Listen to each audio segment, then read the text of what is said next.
Salam kerahiman. Hari ini 27 Mei.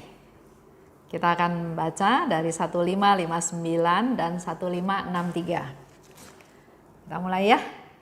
Demi nama Bapa dan Putra dan Roh Kudus. Amin. Oh Allah yang Maha Rahim, kebaikan yang tak terbatas, hari ini seluruh umat manusia berseru dari jurang kepapaannya kepada kerahiman-Mu, kepada belas kasih-Mu. Oh Allah, mereka berseru dengan suara kepapaan yang memilukan. Ya Allah yang murah hati, janganlah menolak doa kaum buangan di bumi ini. Oh Tuhan, oh kebaikan yang melampaui pengertian kami, Engkau sungguh-sungguh mengenal kepapaan kami, dan Engkau mengetahui bahwa dengan kekuatan kami sendiri, kami tidak mampu menghadap Engkau. Maka kami mohon kepadamu, limpahilah kami dengan rahmat-Mu, dan tingkatkanlah selalu kerahiman-Mu dalam diri kami, supaya kami setia melaksanakan kehendak kudus-Mu sepanjang hidup kami, dan pada saat kematian kami. Biarlah kerahiman-Mu yang maha kuasa melindungi kami dari serangan musuh-musuh keselamatan kami, sehingga kami sebagai anak-anak-Mu dengan penuh pengharapan menantikan kedatangan-Mu yang terakhir, hari yang hanya Engkau yang tahu. Kami berharap akan menikmati segala sesuatu yang dijanjikan Yesus kepada kami, meskipun kami ini penuh dengan kejahatan. Sebab Yesuslah harapan kami. Lewat hatinya yang maha rahim, ibarat lewat gerbang yang terbuka lebar, kami masuk ke dalam surga. Demi nama Bapa dan Putra dan Roh Kudus. Amin. 1559. Pada saat itu, aku melihat Yesus, dan dari hatinya keluar dua berkas sinar, seperti yang sudah pernah kulihat. Kedua berkas sinar itu menyelubungi aku sepenuhnya. Pada saat itu juga segala siksaan saya itu lenyap. Pada saat itu juga segala siksaan saya itu lenyap. Putriku, kata Tuhan, ketahuilah bahwa dari dirimu sendiri engkau hanyalah seperti yang baru saja engkau alami. Dan hanya karena rahmatku engkau dapat mengambil bagian dalam kehidupan kekal dan dalam segala karunia yang aku limpahkan kepadamu. Dengan kata-kata Tuhan ini muncullah dalam hatiku pengetahuan sejati tentang diriku sendiri. Yesus sedang memberikan pelajaran kepadaku tentang kerendahan hati yang mendalam dan sekaligus tentang penyerahan total kepadanya. Hatiku akan kembali menjadi debu dan abu. Dan kalaupun semua orang harus menginjak-injak aku masih tetap akan memandang hal itu sebagai karunia. Aku merasa dan sungguh aku menyadari sepenuhnya bahwa aku ini bukan apa-apa, sehingga setiap penghinaan yang kualami akan menjadi suatu penyegaran bagiku. 1563. Pada saat itu juga aku melihat diriku sendiri seperti di dalam suatu istana, dan Yesus mengulurkan tangannya kepadaku, mendudukkan aku di sampingnya dan berkata dengan ramah, "Mempelaiku, dengan kerendahan hatimu, engkau selalu menyenangkan hatiku. Kepapaan yang paling besar pun tidak akan menghalangi aku untuk menyatukan diriku dengan suatu jiwa. Sebaliknya, di mana ada kesombongan, di situ aku tidak ada." Ketika aku sadarkan diri, aku merenungkan apa yang baru saja terjadi dalam hatiku sambil bersyukur kepada Allah karena cintanya dan karena kerahiman yang telah Ia tunjukkan kepadaku. Di 1559, pada saat itu aku melihat Yesus, dan dari hatinya keluar dua berkas sinar. Jadi Faustina melihat lagi Yesus, dan dari hatinya memancar dua sinar. Kita semua tahu ya, sinar merah melambangkan darah, melambangkan kehidupan baru. sinar pucat melambangkan air, melambangkan kekudusan, menyucikan, mengampuni. Dan 2 sinar itu menyelubungi aku, kata Suster Faustina. Dan segala siksaan lenyap. Jadi tadinya Faustina merasakan siksaan, tapi Yesus datang, sinar itu menyelubungi aku dan siksaan itu lenyap. Kita juga sering ya berdoa atau diminta oleh Yesus untuk berdoa, bawalah dan benamkanlah. Artinya orang yang kita bawa, kita doakan itu terbenam dalam lautan kerahiman Tuhan. Jadi semuanya sudah diselubungi dengan sinar-sinar kerahiman. Dan Yesus katakan, hanya karena rahmatku engkau dapat mengambil bagian dalam kehidupan kekal dan dalam segala karunia yang aku limpahkan kepadamu. Hanya karena rahmatku. Jadi jangan pernah sekali-sekali orang bilang saya banyak berbuat baik, saya banyak beramal, saya ini, saya itu, maka timbangannya saya lebih banyak daripada dosa saya ya. Di sini diingat bahwa semua itu karena rahmatnya Tuhan. Dan Yesus mengajarkan tentang kerendahan hati dan penyerahan diri. Seperti yang Suster Faustina katakan. Aku tahu sekarang tentang diriku sendiri dan Yesus ternyata sedang memberikan pelajaran kepadaku tentang kerendahan hati yang mendalam dan sekaligus tentang penyerahan total kepadanya. Yesus pernah bilang ya, belajarlah padaku karena aku ini lemah lembut dan rendah hati. Dan di sini Faustina bilang, Yesus sedang mengajarkan kepada Faustina kerendahan hati yang mendalam. Bukan asal-asal rendah hati, tapi kerendahan hati yang mendalam. Dan penyerahan diri yang total.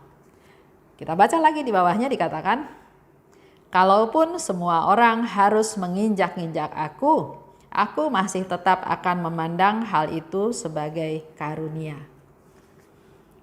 Ini yang Faustina belajar. Walaupun orang menginjak-injak aku, menghina aku, menyepelekan aku, menuduh, menghakimi banyak hal, kayak kita injak-injak sesuatu, ada yang nggak berharga kita injak-injak. Ada yang kita benci, mungkin kita injak-injak. Jadi walaupun diinjak-injak, itu kerendahan hati yang mendalam, penyerahan diri yang total, nggak ada pembelaan diri, nggak ada menghindar supaya jangan diinjak, nggak ada berkelit, nggak. Dia bilang biarin aja, walaupun aku diinjak-injak orang, tapi itu menjadi satu karunia buat aku. Kita lihat ya positifnya. Banyak orang sampai sekarang masih, kalau saya tanya gimana komunitasnya, gimana lingkungannya, gimana suasananya, dia bilang oh senang, di sini senang, semua orang baik, kita udah berkumpul lama, sudah 10 tahun, sudah 20 tahun. Ada yang nyebelin? Enggak ada, di sini semua baik, semua baik, semua baik. Pertanyaannya, imannya tumbuh nggak ya? Kalau semua orang baik, ada nggak kesempatan untuk memberi? Ada nggak kesempatan untuk berbagi? Ada nggak kesempatan untuk mengampuni? Kalau semua orang baik sama saya, nanti suatu hari saya mati. Tuhan tanya, Esther, kamu di dunia sudah berapa kali mengampuni orang? Saya nggak bakal bisa jawab. Dan saya bilang, Tuhan saya nggak pernah belajar mengampuni karena semua orang di sekitar saya baik. Ngerti ya maksud saya? Jadi kalau kita mengalami cobaan, mengalami godaan, mengalami sesuatu yang tidak nyaman, mengalami hal-hal yang kok seperti ini, ambil positifnya. Pada saat itulah sebetulnya kita belajar untuk naik kelas. Kalau ada yang jahat sama saya, ada dua, saya balas atau saya ampuni. Pada waktu saya mengampuni, artinya saya sudah mempraktekkan proses bagaimana mengampuni orang lain. Jadi di sini Faustina bilang, walaupun saya diinjak-injak, itu menjadi suatu karunia buat saya. Dan dikatakan lagi, penghinaan yang ku alami akan menjadi suatu penyegaran bagiku. Kalau kita dihina, apa reaksi kita? Ayo kita belajar dari Suster Faustina. Kerendahan hati yang mendalam dan penyerahan diri total, penyangkalan diri. Kalau diinjak-injak kita anggap itu suatu karunia, kita mungkin jadi kotor, kita mungkin jadi sakit, kita mungkin jadi menderita karena diinjak-injak. Ada orang yang hina. Hinaan itu buat kita sebagai apa? Sebagai penyegaran. Kita menjadi segar kembali. Kita menjadi dikuatkan kembali, diingatkan kembali. Kita lanjut, kita lihat ya dari 1563. Di situ sambungannya Suster Faustina katakan, pada saat itu juga aku melihat diriku sendiri seperti ada dalam suatu istana. Dan Yesus bilang, dengan kerendahan hatimu, engkau selalu menyenangkan hatiku. Dengan kerendahan hatimu, engkau menyenangkan aku, kata Tuhan Yesus. Dan di akhir kata-katanya Yesus dikatakan, di mana ada kesombongan, di situ aku tidak ada. Kita coba refleksi atau saya cerita. Kalau bicara tentang menginjak-injak. Contoh ya, di kantor. Karena memang saya umurnya, lamanya bertahun-tahun kerja di kantor. Pernah satu kali ada satu laporan, ini salah satu bos saya cerita, saya itu dilaporkan oleh bos yang lain bahwa dosa saya itu banyak. Ada 7 lembar katanya. Dan disebutkan antara lain, Esther itu masukin orang Katolik, tapi dia mencuri. Jadi Esther ini juga perlu dicurigai karena temannya pencuri. Ada lagi yang mengatakan bahwa kayaknya perusahaan ini mau dibikin Katolik nih sama Ibu Esther. Karena yang dia masukin itu kebanyakan orang Katolik. Ada lagi tuduhan lain ya. Tapi dari 2 hal itu saya mau cerita sedikit. Kalau memang saya banyak masukin orang Katolik. Tapi mereka-mereka yang belum pernah kerja, yang sekolahnya cuma sampai SMA selesai, bahkan nggak lulus SMA. Karena saya pikir kalau orang punya ijazah, punya pengalaman, dia pasti jauh lebih gampang mencari pekerjaan di tempat lain. Tapi kalau dia nggak punya pengalaman kerja, pendidikannya juga minim, maka itu dia saya bantu. Karena saya lingkungannya Katolik, otomatis yang saya masukin ya kebanyakan orang Katolik. Jadi waktu dituduh mau mengkatolikan, saya bingung. Hanya orang-orang office boy ya, office girl. Kok bisa punya pikiran seperti itu gitu?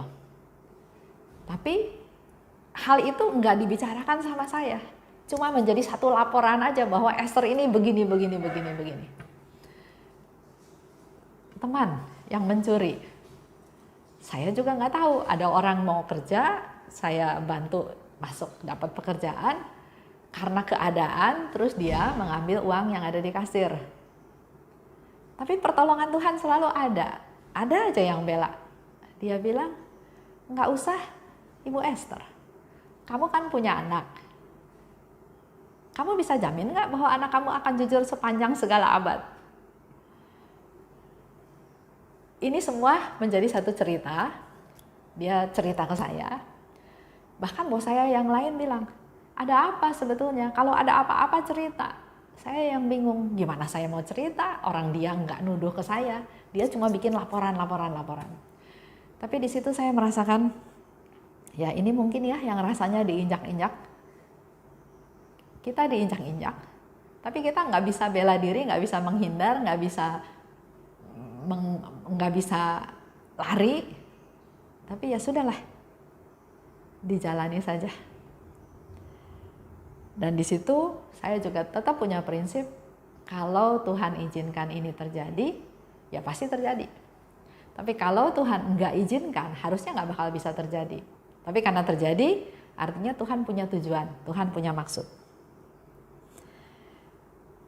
dengan peristiwa itu, bagusnya saya nggak merasa terhina, saya nggak merasa kecil, saya nggak merasa takut, karena yang saya lakukan menurut saya nggak punya motivasi apa-apa. Hanya tujuannya untuk bantu orang. Tapi kalau disalahpahami, diduga yang lain-lain, ya karena terjadi artinya Tuhan izinkan itu terjadi dan Tuhan mau memproses saya. Jadi sekali lagi, kita belajar dari Suster Faustina tentang kerendahan hati. Dia bilang, walaupun saya diinjak-injak, saya anggap ini satu karunia. Walaupun saya dihina, saya anggap ini suatu penyegaran. Dikuatkan lagi. Baik, kita tutup ya dengan doa. Demi nama Bapa dan Putra dan Roh Kudus, amin. Terima kasih Bapa, karena pada hari ini kami menjadi tahu caranya menyenangkan Yesus, yaitu dengan kerendahan hati. Karena Yesus katakan pada Suster Faustina, kerendahan hati dari Suster Faustina menyenangkan hati Yesus. Kami juga mau menjadi orang-orang yang bisa menyenangkan Engkau Tuhan. Ubahlah kami menjadi orang-orang yang rendah hati. Kuatkan kami Tuhan, agar kami mengalami tantangan, mengalami godaan, mengalami cobaan, tetap bersandar padamu dan sekaligus menerima apapun yang terjadi, kalau itu menjadi proses kami untuk bisa rendah hati. Kalau itu menjadi proses kami untuk bisa melakukan penyerahan diri secara total seperti yang sudah Suster Faustina lakukan. Bunda Maria, Bunda kami semua, Engkau tahu kelemahan anak-anak-Mu.